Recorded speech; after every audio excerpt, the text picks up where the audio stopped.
Khecheri kang lepak khazadra khuma pa khi kang lepak Manipur ki phise akhoi na mangambi na sari ne mapa mariam ta na pibi khazadra ay thambal masu si ga mana ba phithi ru ri ne okay thambal ni ho re thank you nama thank you kang lepak Manipur okay Khecheri ho re misto de na ba hona zari kurum zari okay nice view okay Hong Jum Japan ma ho re okay Sogri su sao re ngoma pa very nice you know na ra khoi kang lepak te ki pur ko kai the bi si de na khoi ma pa ra mu le bi ra yeah thambal jang ho re tharo ju tha re yeah thambal me am se heng ka cha ra ge all right kurum zari thambal si ga phi si ga thambal ji ho re thambal ma chu phi hai na dai ne okay nice ngao re di nong ju kan ta re si gi ma chu ja ra mu kan ngao ri yeah asang ba ga si sa na dra yep ngao i ma chu se oh very nice okay kurum zari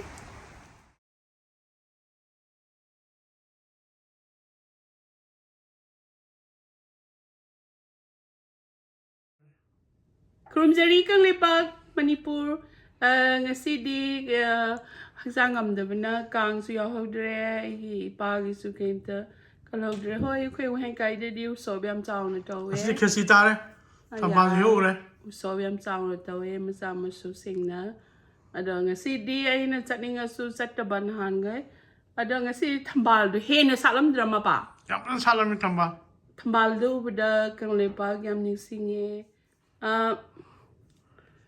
ngasi di am hinjang che ngau thong ke gra loi hapa ni degi uti chana uti sam haore haore mangal uti ngaur pon ni usoi ga do chaman hai always noi na pa di thong ba loi ro pa de dum sa bani ai han sar ya always ma di te ko no ro sina ya morok me am se u ba dai di nga re chu bi man na ya re ngasi gi sabji se ngau thong si di specially mix together Shin na chicken Belendri saya isa tu bini lay re, ada paneer ni, ada mana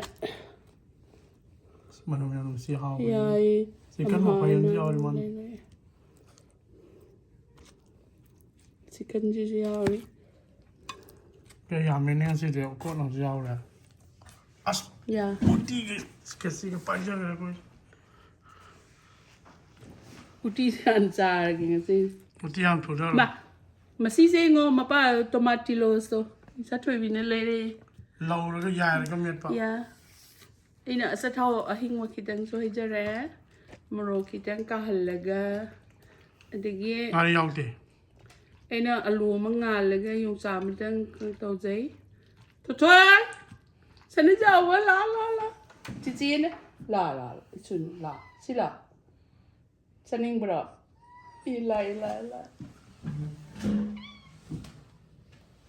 yung ama yang pa me nge bu bu sa ja ba cái đi xe sẽ nung ai đi nge ai tho ya han to sen to kyo mai di ko bu wa bu ba giờ cái sai ya ta đinh cái sao vậy ama yang pa ni man ô nung xí được okay xin lỗi thôi bu ba xin lỗi chào ba khot pa kia đi à kui học sang nó mà mì lối tai nung xí thì nó bầm bay ang kui bầm bay à đi mà đi ngó chắc nên như vậy cha này làm hay xí ao hơn lợn sao mà cha đi sao Salam chào ka ba ka tu no sao chào ba chắc nên salam sắc là mà đi máy pin mà lông cái sẽ quay sát đấy này xoay nè nung xí hal đi ba ko han to ro so ya đấy thắc sa đấy nè anh để son đâm vào những cái này cái mai ta re giờ bốn thôi đi xe okay all right as how ni han không okay không để son đâm vào ki ka sa re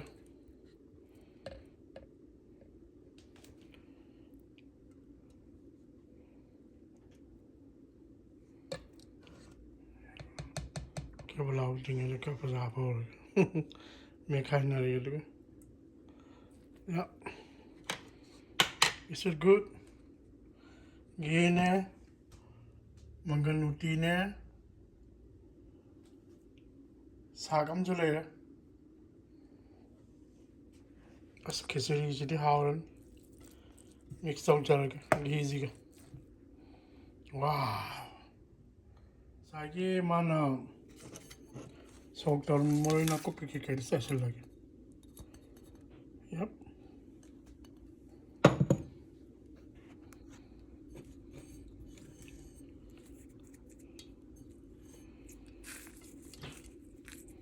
Mix tavuklarga o kaynarga. Asmay pema misina tartos. Alright guys. xiên cái đấy Wow. không không nào ai khui điện cái gì ra ngang người đấy cái đúng mà hào em mà bao Tí hào. anh sẽ khi ngày đó ghi sự khen thảm mà đấy Gi thai abi morina kopi nó là tàu mình được hấp dẫn đấy. em một tầng hai đó rồi điện khui điện càng cái gì đi đúng nhau lắm làm thùng vậy đấy mà mấy sẽ hậu cái này em có mà phải ra hậu mà bảo Yep. oh my goodness hậu hậu ấy yam hậu hậu sao bây giờ Sao điểm sao rồi? yam nè hậu cầm bao nhiêu nhá mà gì vậy Xin mời các bạn chơi ạ. mình xin mà cú ba mình chấm hào 이 뒤에 시대냐 뭐야 오늘 ям 파전 쓸래 Ridicalo capi altro ba. 야 응? Oh. 아?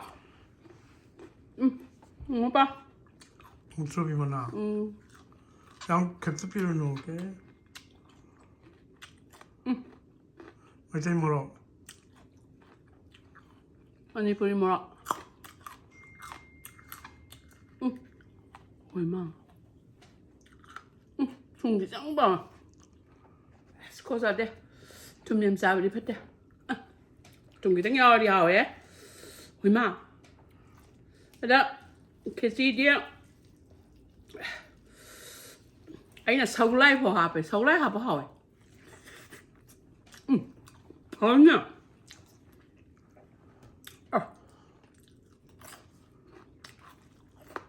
phải hả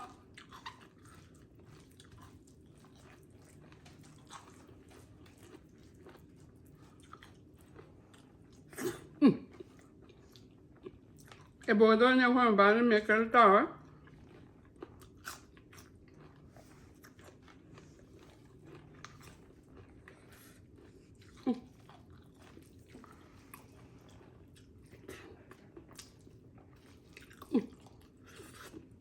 mà bây giờ mình cái gì ạ Làm sao rồi? anh ạ ngọc thông đâu giờ vẫn Làm giống ra rồi nó có kẹt ra rồi.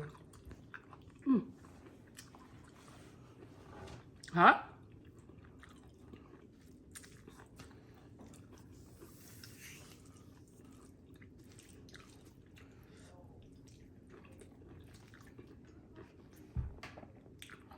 phải rất rõ 그래 빤브라. bao là đây màu xanh đêm bao mùi đầu tiên đây chưa 남색이 버전자 좀 래. 짜장. Và miso bao.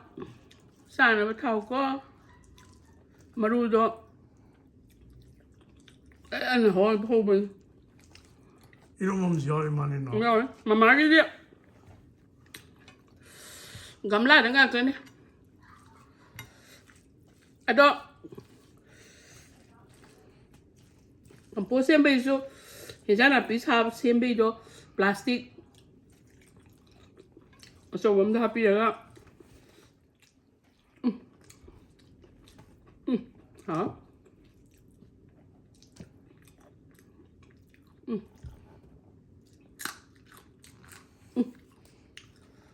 Một sao rồi đấy, lấy ngâm ra. Làm sao mà đi ngâm ra? Một cái làm thà đấy. Manipur Sarparda Poona बोई ना थम जा रहे Uzikti, aina mi miyam saya matharam bani. Minoi hauna Asyida umur yang masih marangkai panggil ko store da. Ya. Gardening Musuh thar. gardening center yang pasal mi Mi thung na ba Amerika le ba yang matharam mi. itu sampling lagi panggil. Satu bina. Lebih ini. Mari. No, only panis sih kaya pam dah. Haore Haore. Thank you, sir. Thank you very much. Haore. Haore Haore. Kalau kami menanya apa? Beran di Joko itu pam itu malah tak. Mana? Ada dia. Kami sini hek tengah hek Khecheri ni. Nung tayo mapanda. Masih dia tambal gitu susah cerita.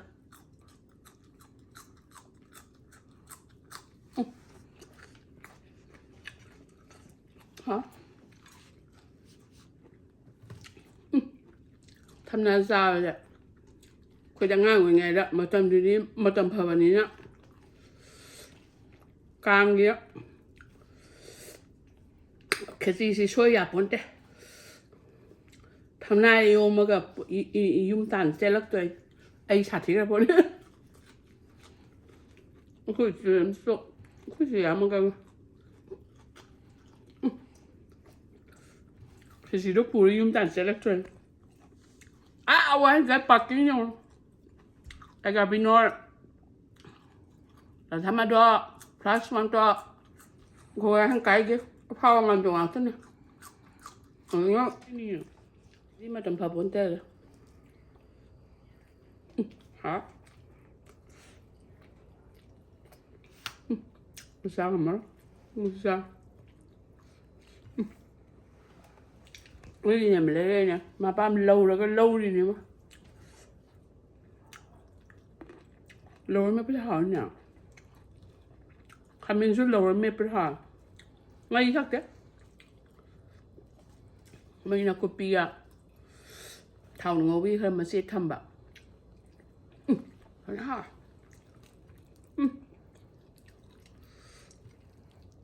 Mà sẽ yên gì đấy, khó trả đó. Hả?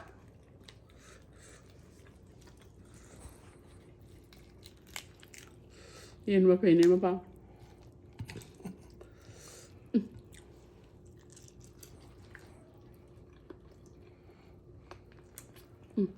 Hả?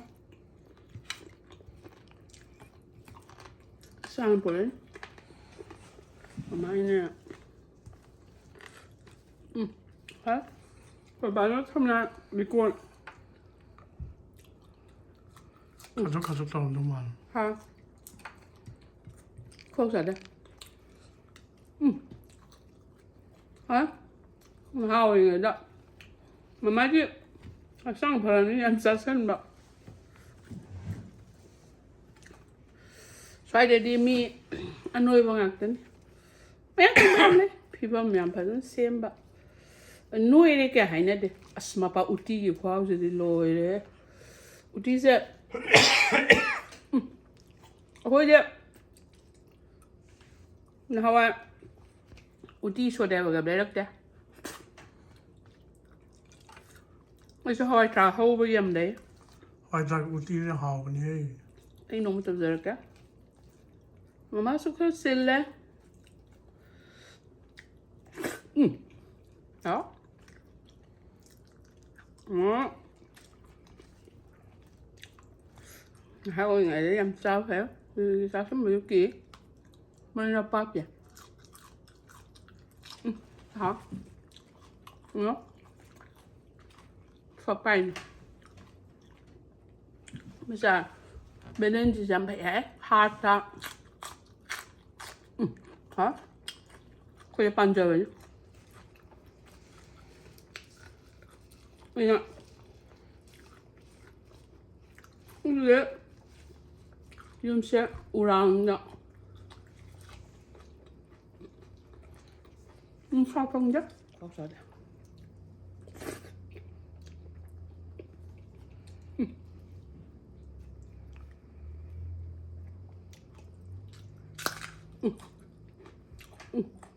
Có sao đấy. Không dám tâm vào đây. Một cái khoa gì đấy. Hàm lên nữa. Dạ thế ạ. Bảo ạ.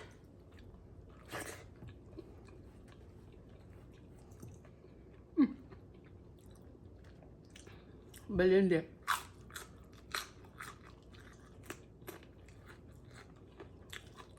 Ta chửi đấy. Vậy anh thả ra mà phát ta cá lên.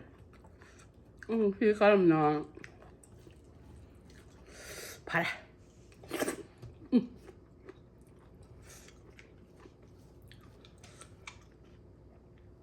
Ai cái gì thế?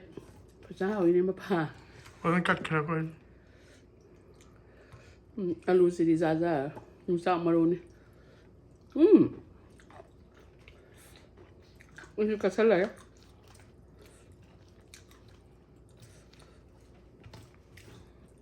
Kacau kan.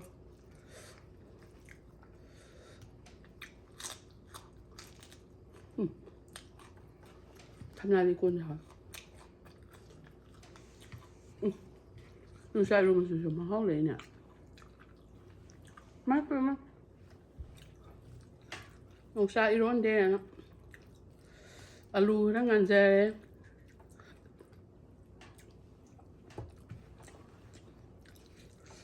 Không phải. Để bố cái đó. Hả? Sao mà đi phải đó?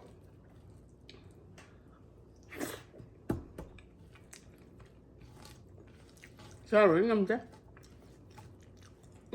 Không đây đó.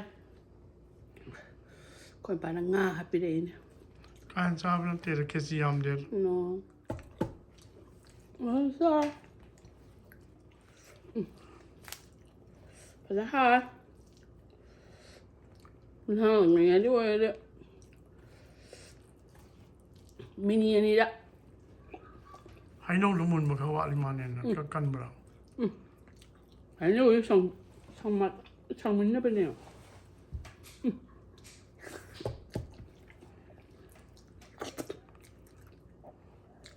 Hả?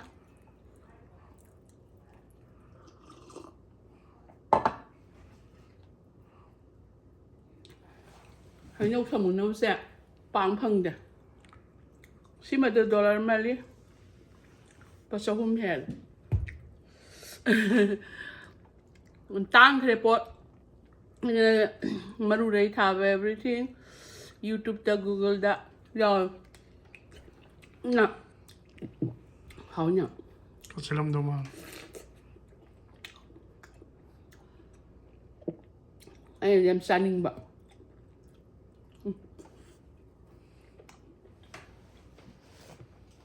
Chắc rồi. Hả?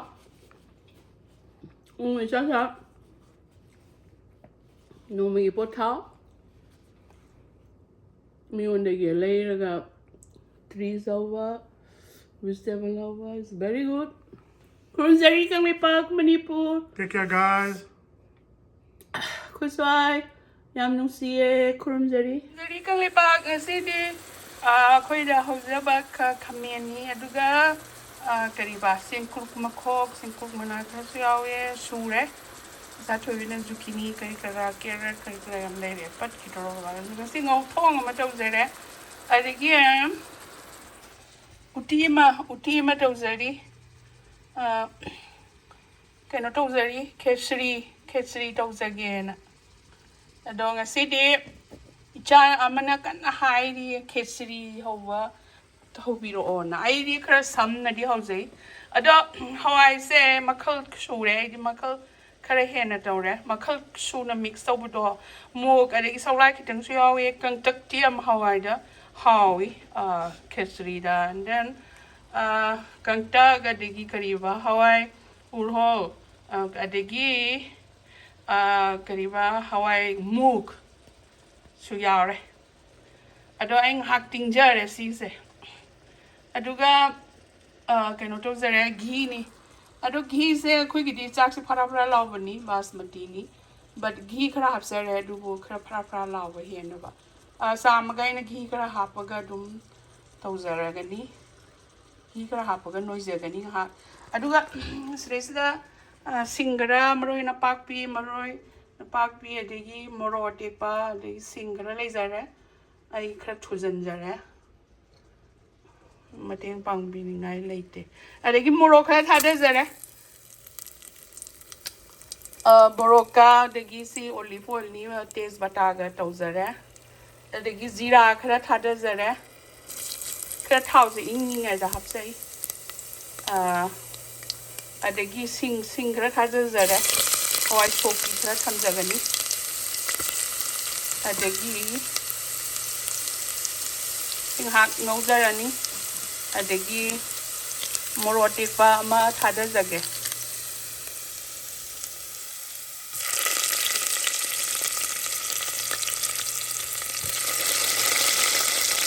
moro tepa se kam tawjage aina thau su kam haijare ta lokokjagani loramdai da sina keno tawjage kitang tochage na morok sidi khara keno singbu kitang sujage na tawjabani adagi maroi na kupi se frozen gini sam thakare